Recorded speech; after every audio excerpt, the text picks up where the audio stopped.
What is going on here? Another vigorous protest against the crooked Appellate Term Supreme Court, State of New York. That would be Kenneth W. Rudolph, Edward McCabe, Angelo Little, Jonathan Lippman, Melvin Tannenbaum, John LeCarver, all crooks. In order to be on the Appellate Term Supreme Court, State of New York, you have to be a crook. So do not aspire to that job unless you want to be a crook. Now this is Glendora's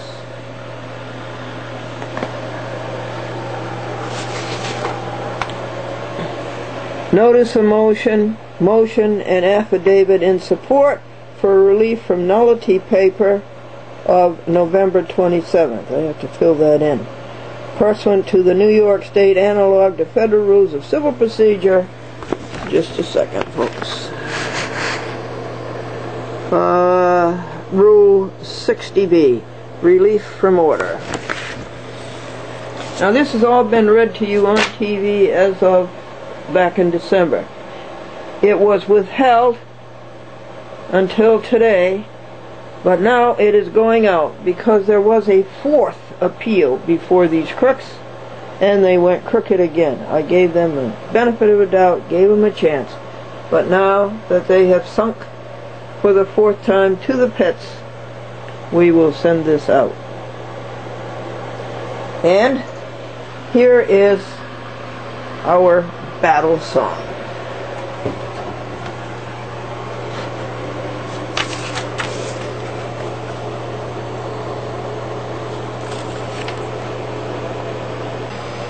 Lead on, O King eternal, the day of March has come. We're marching, and it is March 12th. Henceforth in fields of conquest, thy tents will be our home. Through days of preparation, the grace has made us strong, and now, O King eternal, we lift our battle song. And here is our prayer of strength. Matthew 19. But with God all things are possible. What's the thing we want most?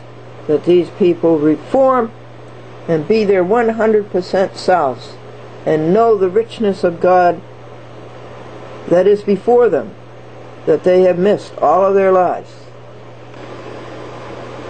And what does the Glendora Happy Book say?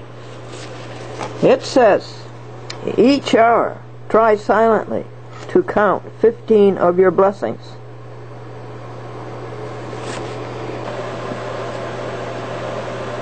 The hour is 9 o'clock a.m. Eastern Daylight Time. And I have to stop using my mini DV Sony camera. You want to know why?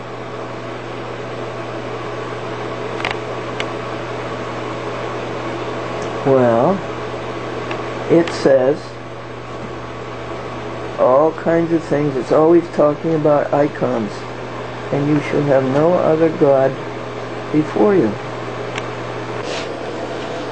And here are our battle words. Accursed, execrated, damned, execrable, detestable. Aceldama, Acts 1 verse 18.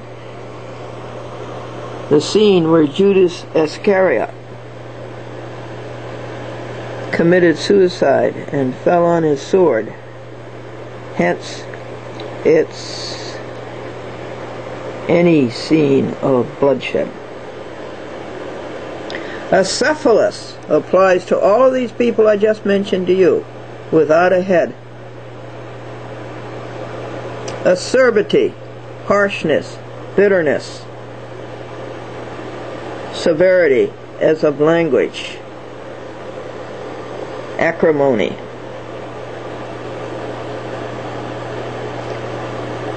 Acarus, needle-shaped, having a sharp, rigid point as the leaf of the pine tree. All of the points are on their heads. Assessant, turning sour, tart. Achates, faithful companion of. Aeneas, in Virgil's Aeneid. In other words, a faithful friend. These people are not faithful friends. They are enemies to the state of New York and to the United States of America. And they have failed to achieve, they have failed to bring to a successful conclusion. They have failed to accomplish, to consummate, to compass, to conclude, to complete, to fulfill, to receive. They haven't even taken an oath of office. They haven't adhered to any oath to protect the Constitution, to give due process of law, to be fair. They haven't done any of these things. And by the 14th Amendment of the Constitution of the United States, Section C, on this they must lose their jobs, and on Section D they must lose their pensions. This is Glendora, a chat with Glendora, on 53 TV stations, on www.chatwithglendora.com, and on www.youtube.com.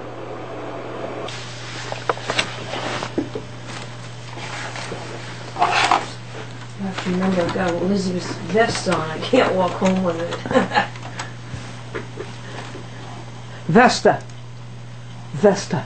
Oh no, this is Elizabeth's. Vesta. Oh, did I say vest instead of Elizabeth? No, I'm Vesta. I know that. You're Vest. Oh, vest. Please, yeah. What's going by now? I don't know, but this is not where I want to be.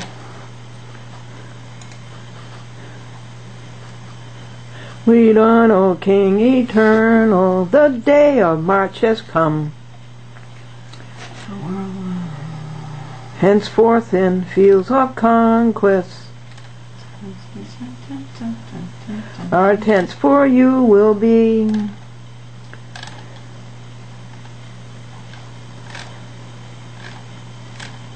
Through careful preparation, thy will has made us strong, and now, O King eternal, All right. this is our battle song. Okay. Battle song against the destruction of our blue sky.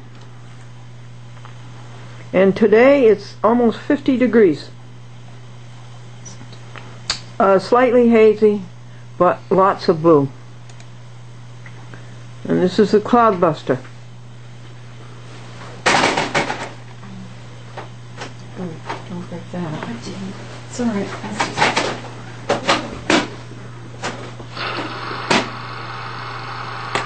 Oh. Well, and what side is this, Mary?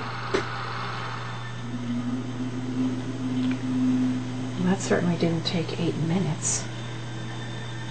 Okay, Dot. Is this the beginning? Yeah. Yeah, let's see if I can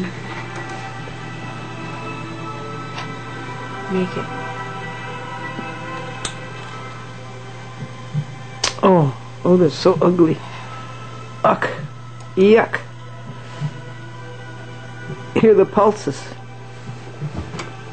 All right, you get in here, Dot.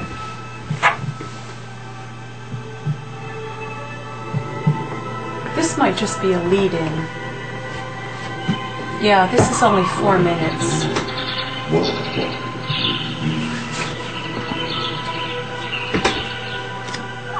I could use a little more audio. Would you be able to tell the difference?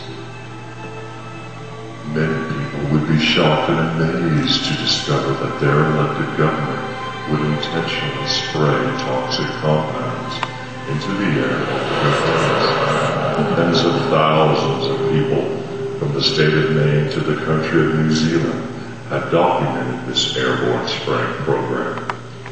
Thousands of photographs now exist on the internet detailing the blatant and direct assault on our breathable air by the Air Force. The evidence... Air Force, did he say? ...speaks for itself. Yeah.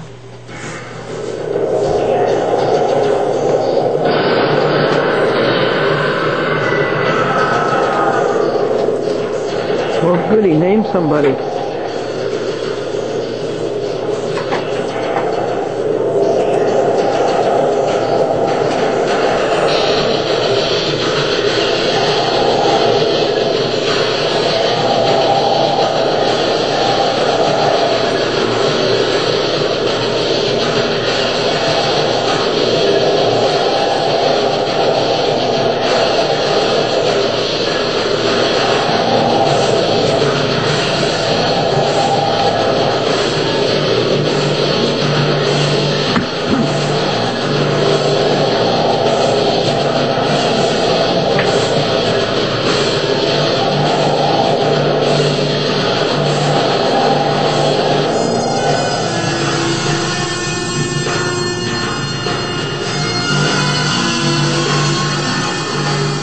What's that? Chemtrails. How could this happen? Why is it happening? Who is spraying us? What is in the chemtrail soup that we are helplessly ingesting? Well, this is good. What site is it? Normal jet contrails are formed above 30,000 feet and last only a few seconds. Normal contrails are created very rarely and are caused by the intense heat thrown off of jet engines as they climb towards their cruising altitudes. Designed to appear as normal contrails, chemtrails, on the other hand, do not occur in a mixture of engine heat and water molecules at high altitude. They usually occur between 12,000 and 20,000 feet, and photographic evidence clearly demonstrates that these emissions are coming from spray nozzles attached under the wing near the engines or extending from the rear of the plane. As these satellite photos clearly demonstrate, chemtrail spraying has been designed to occur in such a way as to make them appear as normal cloud cover moving into a given area. They don't fool us. The government is trying everything to hide them from the public. They use on-air weather personalities to explain and concentrate the barrage of chemtrails. The weather satellite pictures used on regular TV channels are watched electronically to remove the obvious line patterns. But Really? as you can see, by going to the NOAA site and obtaining raw feed prior to release to subscriber stations, there is much in the clouds of the world that does not belong there. Well, I didn't know that the weather reports were censoring them.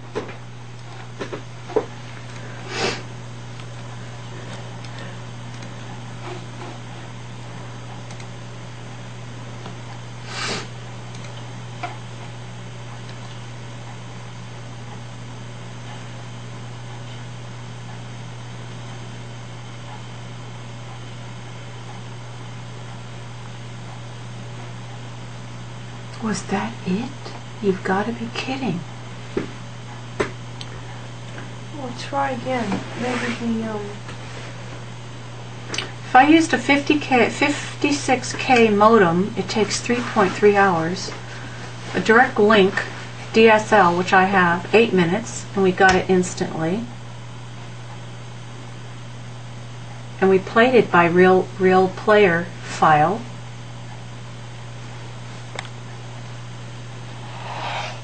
maybe they had to shorten it. Well, it wouldn't be considered a documentary. But it is. Click to begin loading. We already did that.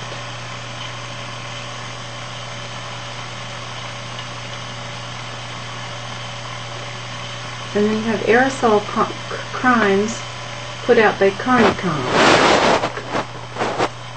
I thought we had something really to listen to. Sorry. What's this called for death? What's that?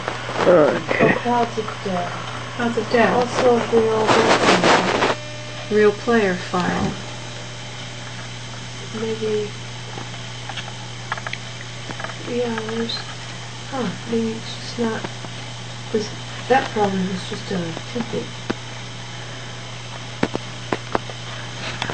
I don't know. I hope we're not going to take 13 minutes to see what we just saw. Well, you just shut it down. Stop.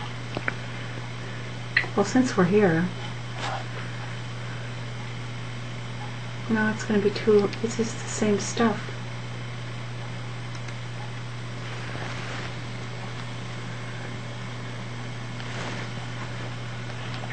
See, the chemtrails cause of death is 83,861 kilobytes. And this real-time player is 76. So we've already seen it. Do you want to see Carney How many tidbits do they have over there? 69,000. So that should be shorter than this, and we know that's not true.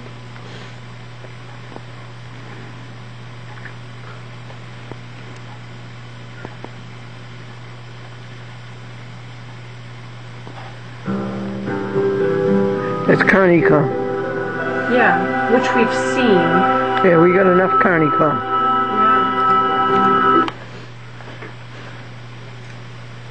Huh. Well, see, I thought this was a lot longer. Is there anything there that will give you the telephone number of the people who make the Cloudbuster machine so I can call up and talk to them? Let's see here. There is a solution for this, folks. There is a Cloudbuster machine that will get rid of these. Oh man, okay. That will get rid of these aerosol clouds. Well, you don't need to put this on here. This is just finding.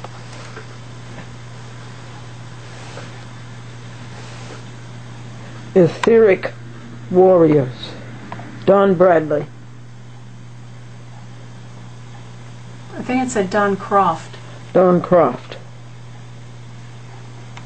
Milton Bradley. You just count the week. Oh, it's downloading. It's downloading. It's got 13 minutes. This is my new Sony Mini DV camcorder, Dottie, and I can't use it. You want to know why? Why? Because it talks about icons and you're to have no other gods before you. Well,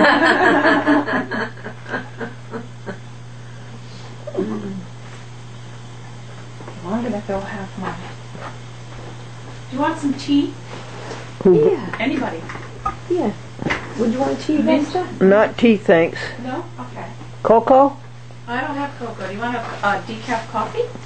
No, thanks. Okay. Yeah, we... This is Annabelle. Annabella avocado. Mary grew it from seed when she was just a little girl. Isn't it marvelous? Avocado tree.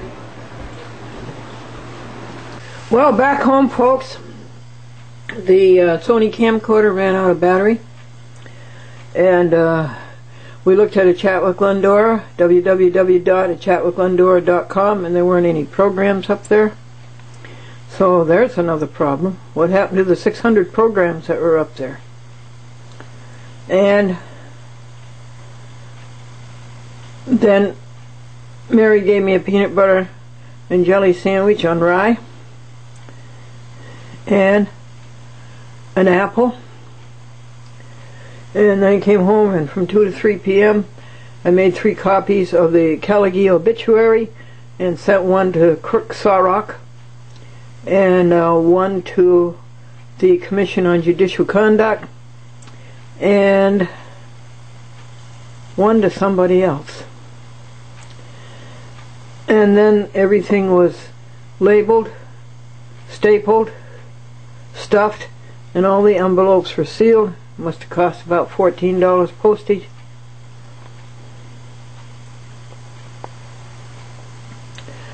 And then Mary, on her way up north Route 9, served them. And it's over. That's one legal paper out of 7. That's Glendora versus Charles Dolan, James Dolan, Cablevision Systems Corporation, Mac Budill, Thomas Garger, Charles Former, Peggy Anderson, Christine Savarino, Cecilia Mastrovilli, Robert M. Callaghy, now dead, Sadly Stevens, Burke and Patricia Langelotti. It was brought in the Harrison court. John M. Boats didn't know what he was doing, and then it was appealed, and the Melvin Tannenbaum and Angelillo and Rudolph, Kenneth W. Rudolph, don't know right from wrong. They had bad parents, and so I made a motion for re-argument or relief from order. It wasn't even an order, though, because it wasn't even signed. And it was 30 pages of excoriation. That's one legal paper out of 7 this week. The next one will be excoriating Rudolph, Littman, and McCabe in the appellate term again on Glendora versus Ecock. All the people who believe that you should give your word and go back on it. And it's 50 degrees, and we're waiting for the car covers to unfreeze from the ground. They're frozen into this deep, deep ice.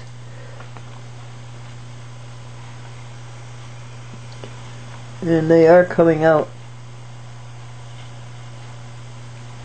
The car covers, you see them? But I've given God my word, and I'm not going to go back on it. Remember, with God, all things are possible.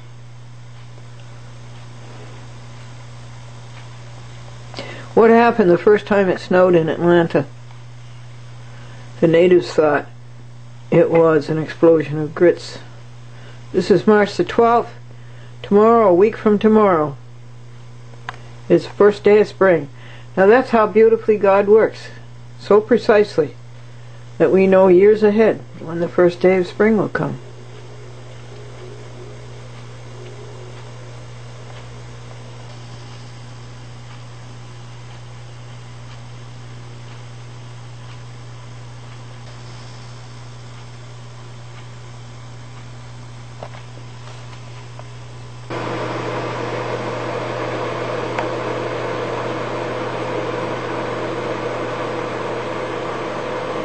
You lose your back scratcher. Did you? Oh, let's see if I can find it for you. Did it go on the floor? Let's see. You're way behind on your filing.com. Well, I can't find your back scratcher.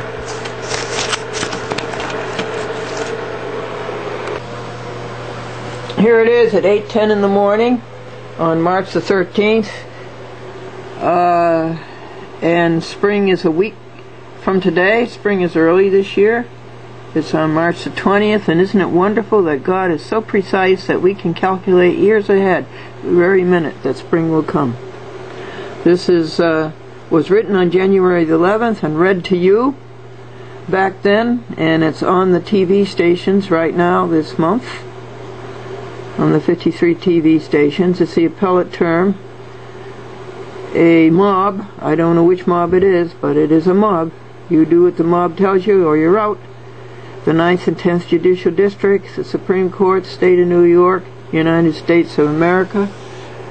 And it's still on appeal from the Phillipstown Court, Putnam County, Stephen G. Taman. And it's Glendora plaintiff appellant versus Deborah Eacock, defendant appellant.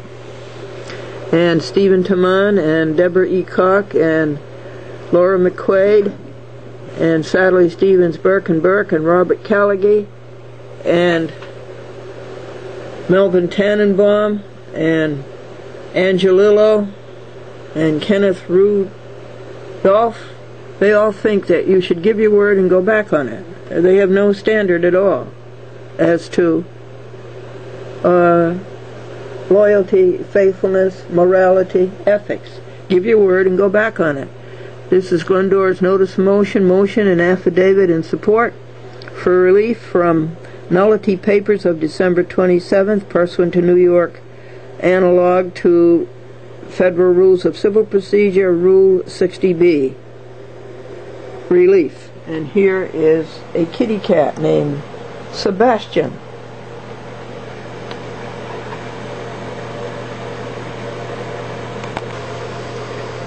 It is 52 pages long.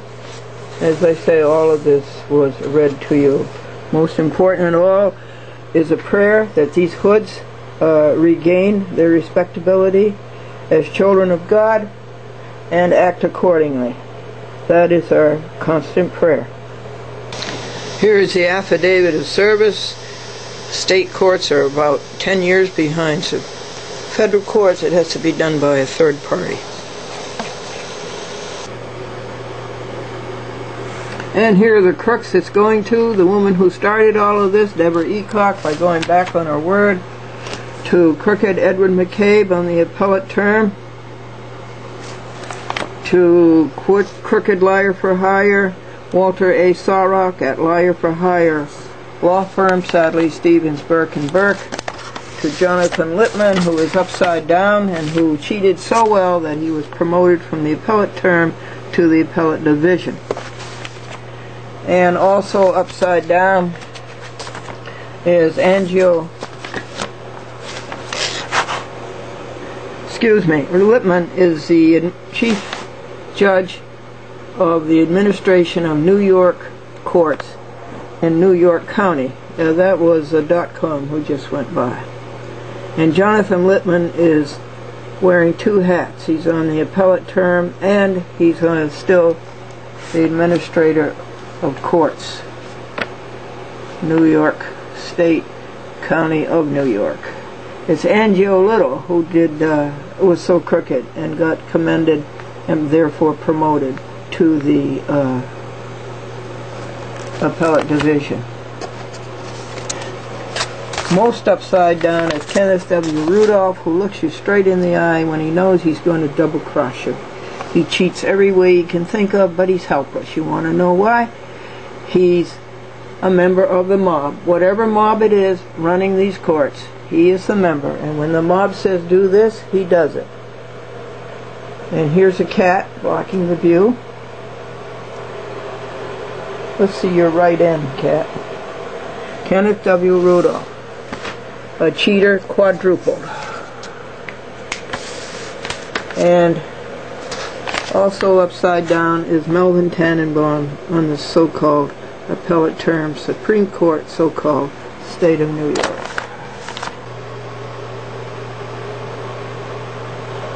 Folks, a man took a taxi cab down in Manhattan, and as they were driving along, and the man sitting in the back seat of the cab tapped the shoulder of the cab driver. And the cab driver lost control of the car and he went over the curb and he went and hit a lamppost. And the passenger said, "Oh, I'm sorry, I didn't mean to disturb you by tapping you on the shoulder."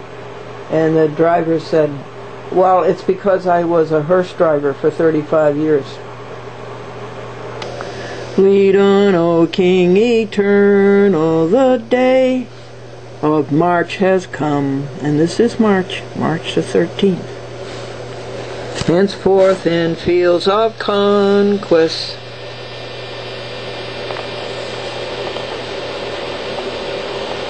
thy tents shall be our home.